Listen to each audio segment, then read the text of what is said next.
the desire to make a picture like Goodfellas or certain aspects of Mean Streets, for example, come right. I always felt that Mean Streets too was a picture that was in the tradition of the Warner Brothers gangster films, in a way.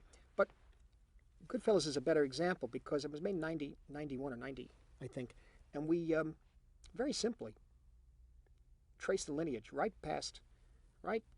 to the 40s of the gangster films by Raoul Walsh, the films coming out of Warner Brothers, particularly Roaring Twenties, down to the early through the 30s, but particularly two films, Scarface and Public Enemy.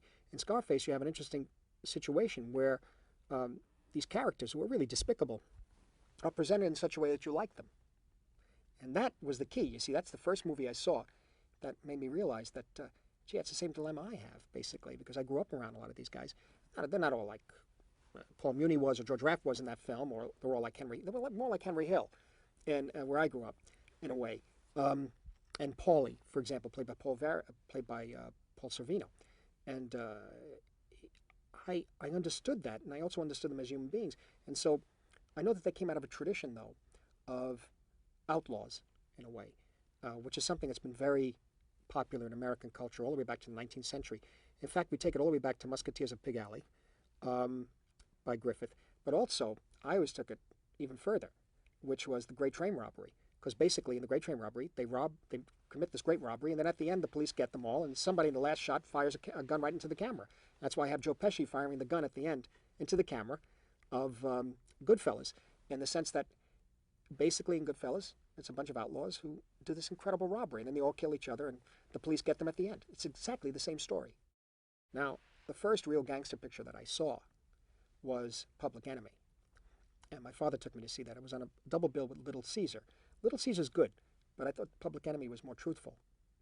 And some people say it's crude, the way it's shot. But I don't think so. I don't think so. And you never see the violence. It's always off camera. And we understood.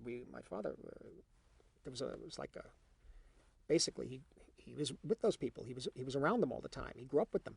So basically he knew that was the truth. You could call him Tom Powers. You could call him anything.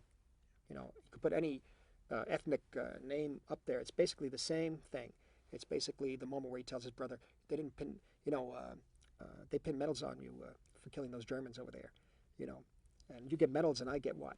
I'm not to be respected. You understand? I mean, it's that kind of thinking, and it's the thinking of putting food on the table, protecting your family, and then it goes out of control.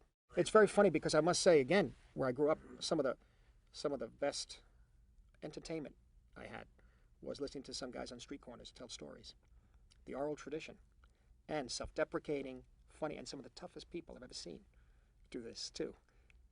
Tell stories with the greatest humor about human nature that is so funny.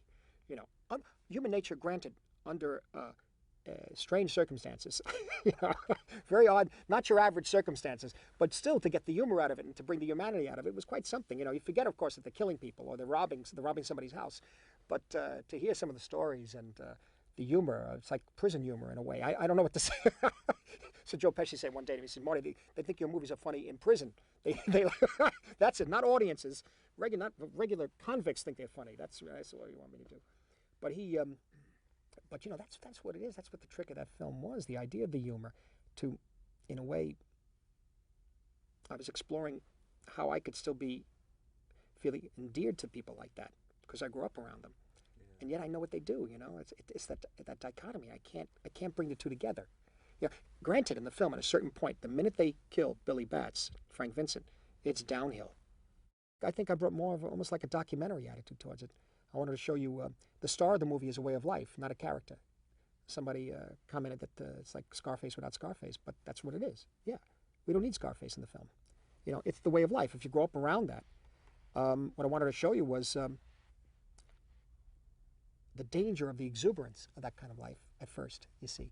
The danger of the exuberance, the danger of the excitement. When you're young, you think you're going to live forever, and you think you're tough, and you could take a few more shots in the head than somebody else could, and so you think you're tougher than the other person. Well, eventually, if you don't use your brain, you're not going to wind up anywhere. That's what happens with the Joe Pesci character, and I think the danger of the excitement of that lifestyle is what I grew up around, and I saw a lot of people disappear because of that.